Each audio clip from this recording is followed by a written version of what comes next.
peux-tu écrire ou réaliser des thrillers dramas pour Internet? Rien. En fait, alors, je sais pas si c'est la question. Bah, pour moi, Le Visiteur Futur, c'est un thriller et un drama. Hein. Il y a aussi de la science-fiction et de la comédie, mais c'est comme ça que je le vois, quoi. Enfin, c'est pas coincé dans un seul genre, quoi. Les mécanismes du Visiteur, c'est des mécanismes d'un thriller avec des cliffhangers ou d'un drama avec de l'émotion et tout ça. Enfin, donc pour moi, t'enlèves la SF, c'est pas un problème pour moi. Je pense pas que je ferais tout le temps de la SF. La plupart des séries que je regarde sont pas des séries de SF. Hein. Donc voilà, pourquoi pas un jour, quoi. Attends. C'est vrai que là, il y a eu beaucoup de questions. Ouais. Zanor, quel est ton scénariste préféré? J'en ai trop, en fait. Alors, quand ils disent scénariste, on parle des gens qui sont auteurs, enfin, réalisateurs scénaristes ou qui sont juste scénaristes. Enfin, un, j'adore, et en plus, qui pour le coup est en charge d'un très gros projet, c'est Rian Johnson. Rian Johnson, je suis super fan de lui depuis son premier film, que je vous conseille à tous, qui s'appelle Brick, qui est un film en plus avec donc Joseph Gordon-Levitt, et qui est une sorte de film d'enquête, de film policier détective, mais dans un lycée, et qui est juste très bizarre comme film, vraiment très étrange dans sa façon de faire et tout. Mais j'adore ce film. Je l'ai vu plein de fois et je le trouve génial. Il y a un côté un peu Cowboy Bebop dans ce film, dans le mélange un peu des genres et tout, même si c'est pas de la SF. Il a fait aussi après The Brother Bloom, qui est très bien aussi, mais pas parfait. La fin est pas top, mais qui est juste, je vous conseille vraiment. Et après, il a fait un super film de voyage dans le temps, et peut-être un des meilleurs films de voyage dans le temps. Il a fait Looper, qui est juste génial. Et là, il a été engagé pour écrire et réaliser le prochain Star Wars, donc le 8. Voilà. Donc, je suis hyper impatient, quoi. Donc, c'est un mec vraiment... voilà, un mec que j'adore, quoi. Tiens, il y a une question bien à la con. Ouais. Si tu allais à Fort Boyard avec Florence, Lim, Mathieu, Antoine, Daniel et Raph, qui ramènerait le moins de clés?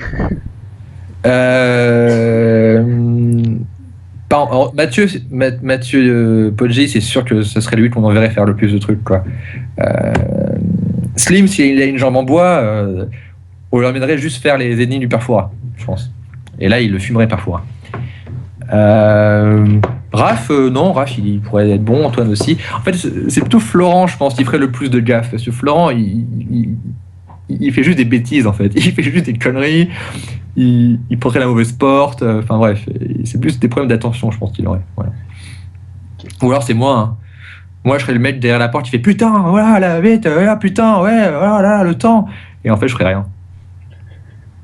Il y avait une question qui était vraiment tout à l'heure. On te voit souvent sur le forum. On te voit souvent se connecter, mais en fait, il y a beaucoup de monde qui se pose la question que tu postes pas beaucoup, trucs comme ça. Voilà, et je vous observe, je vous regarde.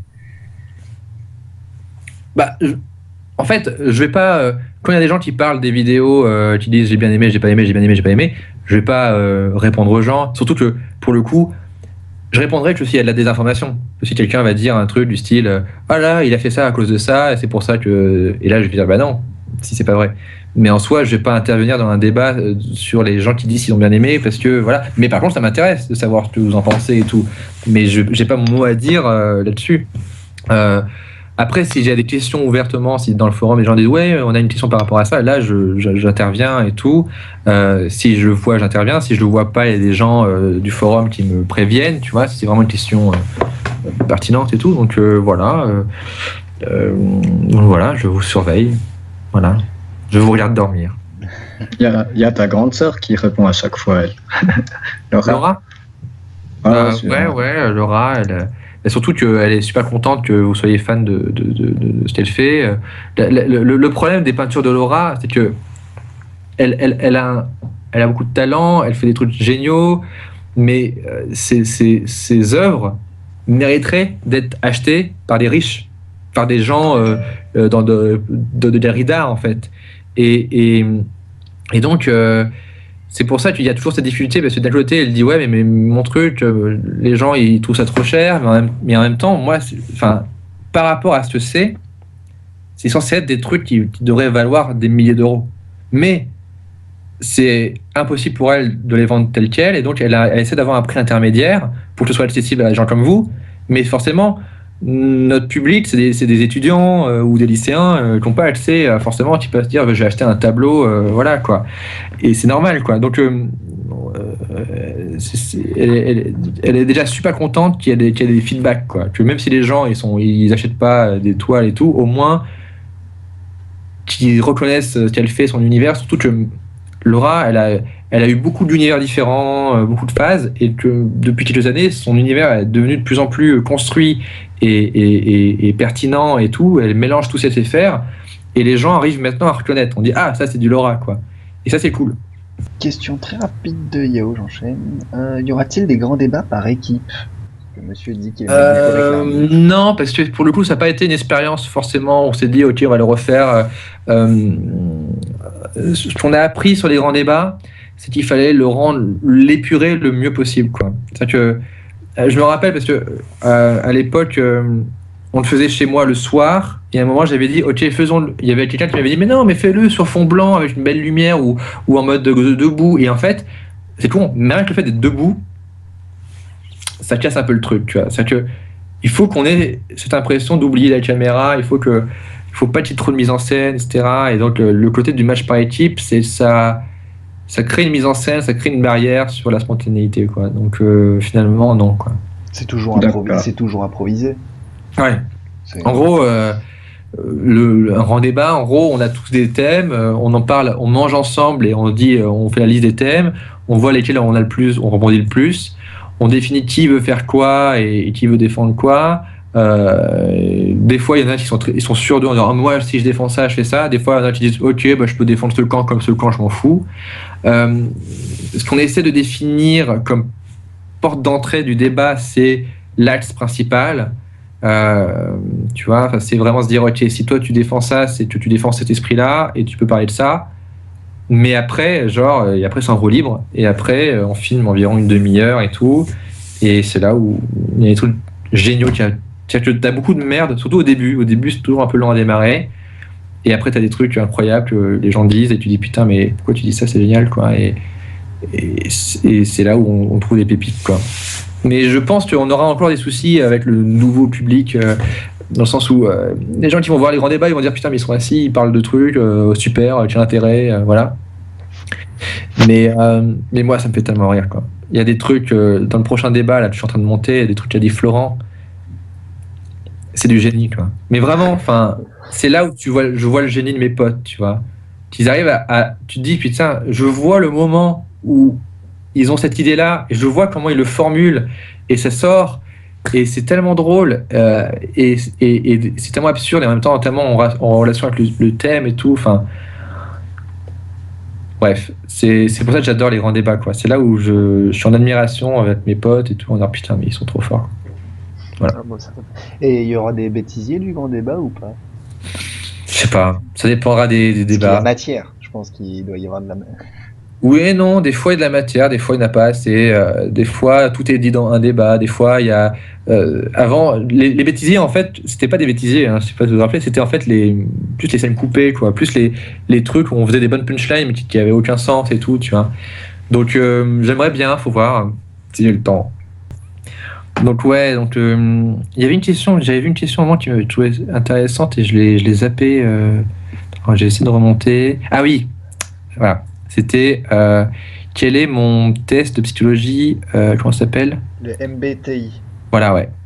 Ça, c'est un truc que j'ai découvert récemment par Anaïs et Navo, Davy. Ils l'ont tous fait à un moment. Et ils m'ont tous dit fais-le, dis-moi ce que tu es. En gros, c'est un test de psychologie qui te catégorise. Il y a 16 catégories, je sais pas, ou 8, je sais plus, une dizaine. Et qui dit genre, ok, voilà. Au début, j'y croyais pas trop, tu vois. Et tu réponds à une suite de questions et ça te dit quel type de personne tu es et comment tu réfléchis. Et moi, ma réponse, c'est... alors je ne me rappelle plus des lettres, mais je sais que ça correspond à un scientifique. Et en gros, et c'est pour ça que ça correspond vraiment à ce que je suis, c'est que je suis dans le concept. Dans le sens où je suis plus dans le général que dans les détails. Et voilà, enfin, regardez la fiche des scientifiques, parce qu'il y a scientifique, architecte, il y a plein de formulations pour définir quel est ton profil et tout. Et franchement, en fait, quand je lis ça, je fais ouais, c'est moi. Je suis très cartésien, des fois même. En gros, les scientifiques, c'est pas des connards, mais presque. C'est genre, ils sont assez froids ou assez cartésiens. Ils sont pas dans l'émotion. Ils sont justement, ils aiment pas quand les gens montrent trop d'émotions. Ils sont vraiment dans l'analyse tout le temps, tu vois. Et c'est vraiment ça, quoi. Je suis vraiment comme ça. Mais en même temps, c'est un peu sans vouloir m'auto-analyser, mais tout mon travail, tout ce que je fais repose sur le fait que en tant qu'artiste, tu es censé avoir une sensibilité. Sinon, si t'as pas de sensibilité, t'as rien à dire, quoi, t'as rien à exprimer. Et en même temps, en tant que réalisateur, donc en tant que chef de projet et qui doit manager des équipes, tu es censé être dans l'analyse constante et dans le recul. Et donc, ma vie, mon travail, c'est d'être dans l'émotivité à retranscrire, dans l'analyse, dans le recul, dans l'émotivité, dans l'analyse, et donc je suis tout le temps comme ça, quoi. Et le fait en plus de travailler avec ma famille, c'est hyper...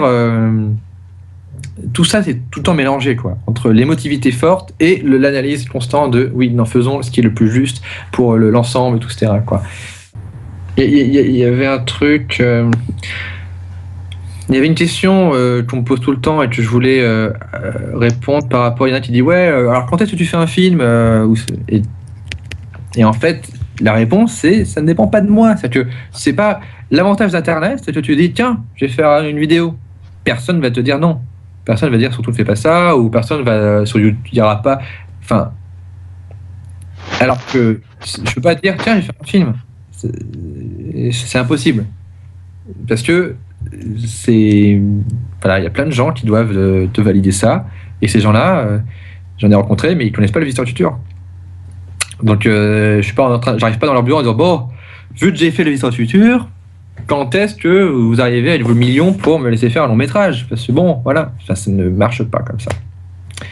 Voilà. Et donc, donc ça c'est une question, mais je sais que tout le monde va me la poser tout le temps parce que les gens pensent que je sais pas, que faire un film, c'est comme écrire un livre. Il suffit de se lever un jour et de le faire, mais malheureusement, c'est pas vrai. Sinon, on aurait plus de bons films et ou même plus de films en général, quoi. Donc, non, ça ne passe pas comme ça, quoi. Merci à toi, François. Merci à vous. Merci d'avoir organisé ça, parce que c'était pas si évident de ça, de trouver le bon acte pour que ce soit à la fois public et en même temps que ce soit un truc, que vous puissiez participer et tout, et merci d'avoir trouvé cette astuce, et ça marche nickel, quoi, j'ai l'impression. Après, là je vois les trucs qui marchaient, ça bug. Ah bah oui, bon. Et à très vite, sur YouTube, la chaîne, on rappelle, s'appelle French Ball. Voilà, French Ball par semaine.